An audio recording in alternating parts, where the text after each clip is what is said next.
A major oil spill that's fouled the southern section of the Delaware River is spreading. The Friday spill of some 30,000 gallons of crude oil from a Greek tanker now stretches 40 miles. Authorities expect the spill to harm more wildlife and create other problems along the river. Environment correspondent Ed Rodgers has the latest. The cleanup along the banks of the Delaware River is non-stop.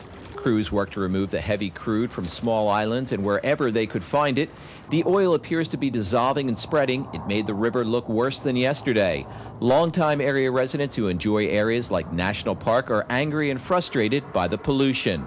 I was amazed. As soon as I came out from the car, I could smell the odor of petroleum. The number of birds injured by the spill continues to grow. We spotted this Canada goose struggling to clean the heavy oil off itself. The problem? The bird flew away before wildlife rescue crews could get to the scene.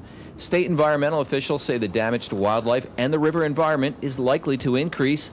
That's because the tides are spreading the 30,000 gallons of oil into patchy sheens over a 40-mile stretch from the Burlington-Bristol Bridge to the Delaware Memorial Bridge.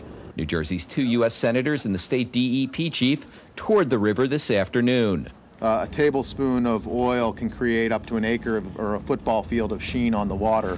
Most of what is now covering the broadest expansive area is sheen, ranging from light to heavy sheen, rather than the thick, dense crude oil. Campbell says despite efforts to place containment booms at tributaries along the river, some oil has reached those environmentally sensitive areas. Environmentalists say they're concerned about how quickly crews reacted to booming off those tributaries. One thing that we need to investigate is the emergency response plan that is in place and that they were following.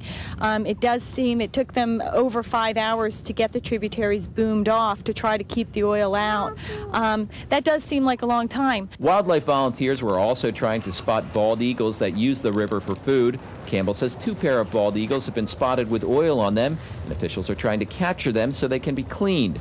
Authorities expect the oil to impact fish in the river, but there are some other problems as the oil spreads up and down the river. Officials at the Salem Nuclear Power Plant have been told to closely watch their water intake system used to cool 2 reactors, and authorities are closely monitoring the water intake system for Delran in Burlington County.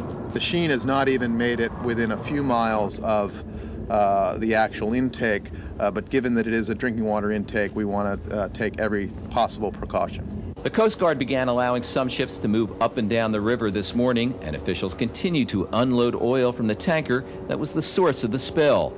Meanwhile, the Coast Guard is still trying to determine what gouged 2 large holes onto the bottom of the Athos 1 tanker on Friday night.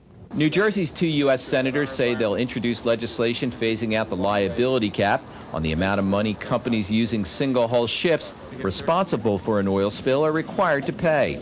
The Athos 1 was a single-hull vessel with a liability cap of $45 million. Officials don't know whether the damages will exceed that cap. Ed Rodgers, NJN News, Paulsboro.